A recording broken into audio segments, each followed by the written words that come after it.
Never. A spath. Anybody have Jack in the Pulpit in their woods? Yes, it's a cute little plant. So the spath just kind of grows up like a tube, and then it has this little protective cover that swoops over and keeps that opening covered and a little bit protected. Plants like this, generally pollinators love them. So something like a bee could crawl down in here, and this just kind of helps it get the pollen stay protected, so it stays down in there for the pollinator to come and get it and spread it around.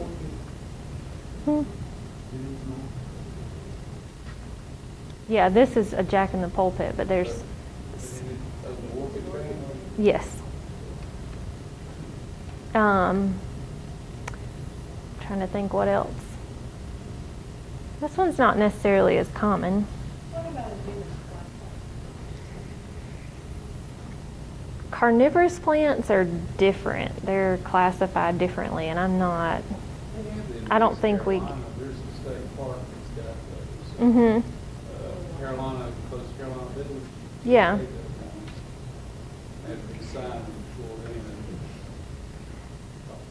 Yeah.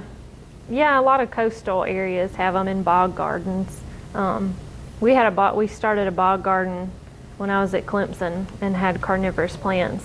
They didn't do good, and it was a hassle, but we wanted to do it to say we did it, so I wouldn't suggest it. It's a lot of work. But yeah, so that spath just means this little flip, basically, right here is the spath shape on kind of a tubular flower. So then we get into fruits. Fruit is the portion of the plant that grow following pollination of the flower, and then the development of the seeds. Fleshy fruits and dry ones, and we'll get into those in the slides. So fleshy fruit examples would be a pome, a drupe, an aggregate, multiple fruits, and berries. So an apple would be considered a pome, as well as pears, quince, and hawthorns. The seeds, you have 2 ovaries right here containing the seeds. And if you cut the apple this way, you'll notice that it has 5 separate ovaries in kind of a star-shaped pattern. So if you cut open a pear or an apple, you'll see those 5 separate ovaries, each containing a little seed in them. Which part is the ovary and which is the seed? The ovary is this, Dark part? no, that's the seed. The ovary is kind of that, the hard, like if you cut an apple crossway, that hard, if you pick out the seed, that hard part that's left in it, that's the ovary. The seed's inside of it. Yeah, so it's kind of that darker than this, but lighter than this part of it. So pome, 5 ovaries. You have a drupe, which has a single seed. Stone fruits, peaches, nectarines, plums, cherries, almonds. All of these are a drupe. So just one single seed in the inside of it. What's a stone? Stone fruit, it has this one big, it's, yeah, yeah, one big pit in the middle of it. So single seed. Yeah. Yep.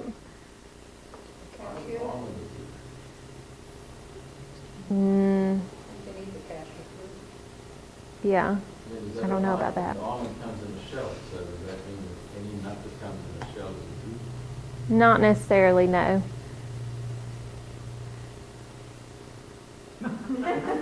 I don't have a good answer for that. I'm not familiar with almonds, and don't Google it. Well, if you Google it, make sure you put a :edu. We'll get into that. But I'm not sure, honestly. I don't know a ton about almonds, but Homework assignment. Aggregate fruit. This is the most common fruit we have. So the seeds are actually on the outside.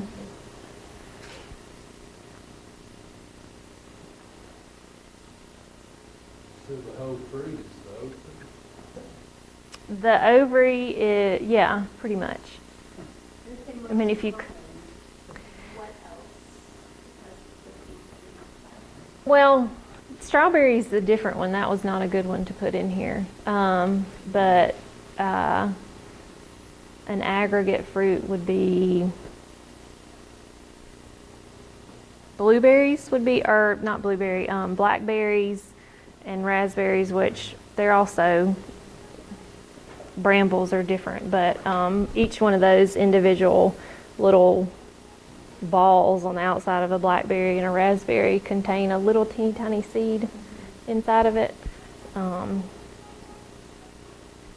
necessarily outside, but Yeah, not necessarily outside, but they're surrounding the inner part. So the inner part of the fruit, like if you cut a strawberry open, the ovary is the whole fruit, but you'll see that kind of opening in the middle, that white, harder part. That's the inside of it. So that's more of what. the outside of the ovary. Yes. Osage. I've never seen one of those. Osage orange. This is. Don't eat it. I've seen the trees. I don't know. We had some at Biltmore. No. That's different. I know what you're talking about, and those are terrible. But these come from a tree, and they look like green balls when they hit the ground. They're really pretty. Take them home and try to decorate with them, and they kind of start to smell funny though. So, don't do that. Pineapples are another multiple fruit. No, you hear mixed reviews about it, so I'm going to tell you no, don't eat it. If it's prepared a certain way, you can eat it, but it has a lot of tannins in it, so I would imagine it tastes like crap if you just bit into it. It's hard, but if you like cut it and boil it and process it and all this stuff, then you can eat it. But they look pretty to decorate with for like 2 days, and then you want to toss them out. But they're neat looking.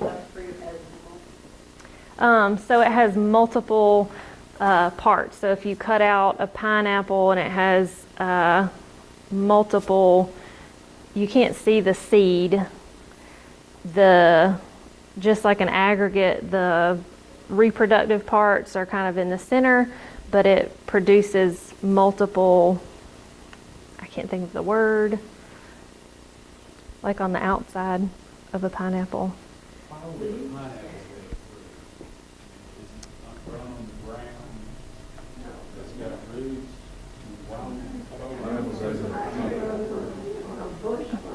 Pineapple grows on, it's more of a bush. It's where it grows where? The fruit, it's a fruit because it's the fruit of the plant. The plant is producing that. But we're not talking fruit and vegetables. Not the same. Talk about pineapple, the green part is where the flower was. So Yeah. coming out where the flower was. Stupid pineapple. We're not going to talk about pineapple anymore. I got it. Okay, so here's something, this whatever long-lasting argument. A tomato is a true berry. Berries have floating seeds. If you cut the inside of a tomato open, they're just kind of in this gooey, kind of gelatinous, yeah. Right, they don't have an individual setting necessarily. They're just floating around inside. Yeah, blueberries would be another example. Cucumber. Could be. The fruit and vegetable argument is strong. I won't even get into that. But tomato for sure is a berry. So tell your friends that. See if they argue with you. But yeah, so basically just the inside of a berry is the seed doesn't have an individual little compartment. It's just kind of loose inside of the actual fruit. So are blackberries and raspberries considered berries, or are they considered aggregate? They're considered aggregate. They're not technically berries. Brambles in general are not scientifically berries. So what are oranges? Oranges would be, they have segmented parts. Oranges would be, yeah, a segmented part. And, yeah, they're A kiwi, it would be the, an aggregate. Because those berries Mhm. tend to be of that fruit. Yeah. Any other fruit? Banana. Yeah, banana. You dissect it and find the teeny little seeds. It would be an aggregate. So dry fruits, still considered fruits, but usually more trees. We'll go through these a little bit. Samaras. This is a picture of an elm. It has a samara on it. Typically a hard little nutlet in the center of this wing-like structure. It's hard to tell in the picture, but you can kind of see it bumps out a little bit right here. This is actually the seed inside of this little thing right here. And the purpose of this is to help spread that seed. So it kind of gives it wings. So when the air blows it off, it helps it travel. That's how it spreads its seeds around. Is it a mimosa, a samara? I can't picture what a mimosa. The seeds are in these long. Oh, like a pod? No. No, it's not. Mm-mm. Money plant. Yep, that would be one. A samara. Yeah, those little flat portions of it help the wind blow it and carry it. Both mimosa and money plant, though, are really invasive. I'm concerned that y'all are asking me about. Yeah. Yes. Those. Yeah.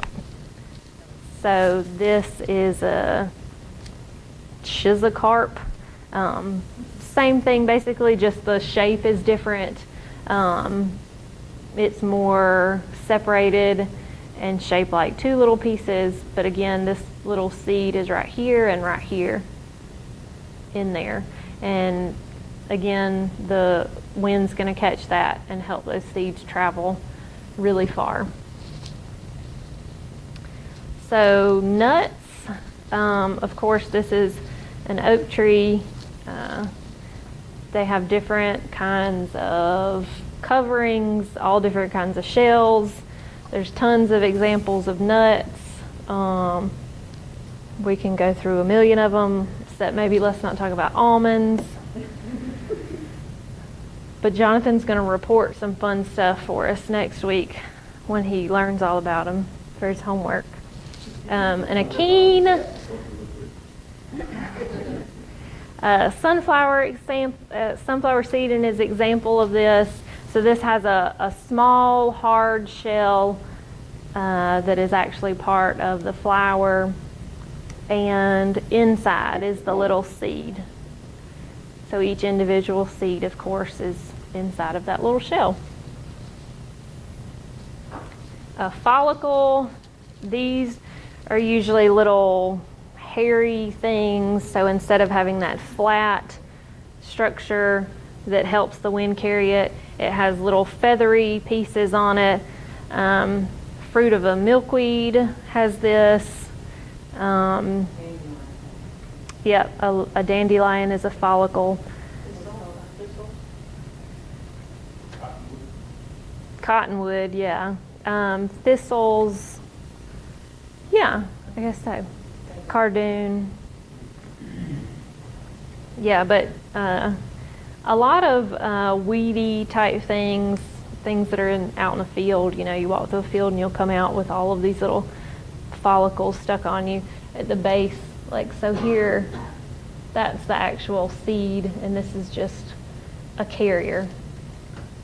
What's that structure that they're in? It's in a little pod. So, Little pot? yeah, this is just split open, Yeah. and these are inside of it.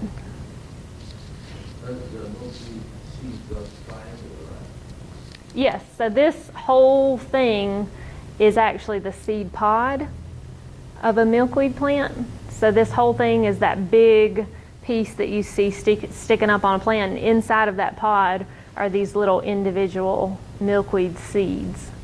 And each one of them has its own separate little hairy structure attached to help it spread. Is milkweed the same thing as butterfly bush? No. Yes. There's a butterfly weed and there's a butterfly bush. Milkweed is what attracts certain butterflies, Monarchs. Yes. not butterflies. No, the butterfly bush is Buddleia, and it does attract pollinators. Milkweed is Asclepias, and there's several different kinds, and monarchs prefer to lay their eggs on those plants. So it's not necessarily their source of nectar, but they prefer that plant for some reason to lay their eggs on. They lay their eggs on them. That's the only place they'll lay their eggs, on the milkweed plant. Right. Because the caterpillars, when they have, the milkweed is what they eat. Right, the caterpillars do, the babies. The butterflies themselves get nectar from other things, but their eggs and the caterpillar stage relies on the milkweed. So we've got lots of fun milkweed projects going on. So y'all will hear all about that later on. Legume, beans and peas, ornamental plants, some of them, but that's pretty straightforward. Beans and peas. Is it legume? And they're extremely hard to get out of that pod. Yeah. Yeah. It's very hard to get them out. They can be very inside. Again, with the invasive stuff. Or maybe it's the Amethyst Falls wisteria, which is not, that's the American one. So maybe that's, so a capsule is full of tiny seeds. This is a poppy plant. So if you bust this open, a pomegranate kind of would be an example of that. So if you bust this open, it's filled with tiny little seeds all in that, encapsulated in this thing. So we'll kind of run through, again, I spent a whole semester in plant physiology. Actually, I spent 2 semesters in plant physiology because I didn't quite make it the first time. You have to have a C+ at Clemson to move on, and I had a D+, but I liked it so much I wanted to take it again. So I sat through plant physiology twice. So we're going to breeze through it pretty quickly because we have a whole nother section that we're going to have to run through pretty fast. So photosynthesis, this is how the plants manufacture food from the energy of the sun. You combine water, carbon dioxide to produce carbohydrates and oxygen. So how a plant photosynthesizes depends on the light intensity as well as the CO2 levels and also water. So here is the equation for photosynthesis. You should memorize that. I mean, yes, your test is open book, but this is a pretty common little figure that you see on a lot of stuff. So, and plus, if you can write it all out, you look really impressive. And, you know, so write all this stuff down. CO2 plus H2O plus light, that is what gets you your carbohydrates and your sugars. So respiration is the process of extracting energy from foods. Carbohydrates metabolize during photosynthesis, and they're of value to the plant when they're converted to energy. So the energy is used to build up new tissues or physiological processes. So that's basically how the plant grows. It builds new plant tissues. It's growth.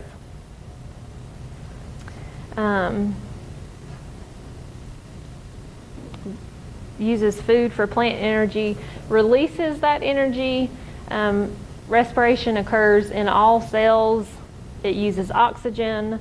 It produces water and carbon dioxide, and it can occur during the day and the night. So light or dark, doesn't matter. It can always respire. Transpiration is the process where the plant loses water. 90% of that water that the plant has is used up in this process. It's necessary for cooling the plant, so a lot of transpiration happens in a greenhouse where a plant's in kind of a warm, humid environment. All that stuff, transpiration rates depend on that temperature, humidity, and air movement. So again, transpiration in a greenhouse happens really rapidly because of all those factors. So environmental factors that can affect plant growth, of course, light. How much light, how good is the light, and how long is the light? How long is the duration of light? Water, of course, humidity, the amount of water in the drainage, and temperature, heat tolerance, cold tolerance, hardiness, chilling hours, and variability. So this is just a little statement. Most plant problems relate to some kind of issue involving physiology. 75% of plant diseases are the result of some kind of stress. So you have a situation where you overwater a plant and then you get some kind of rotting. That's a plant disease mostly caused by a condition that it was in. So stress is caused by the excess or lack of a needed environmental factor or a nutrient. So a plant can be under stress if it has too much of something, or heat, dry, water, light, whatever. Those are where plant stresses come from. So any questions about that? Like I said, we ran through that super quickly. I did 2 whole semesters of it.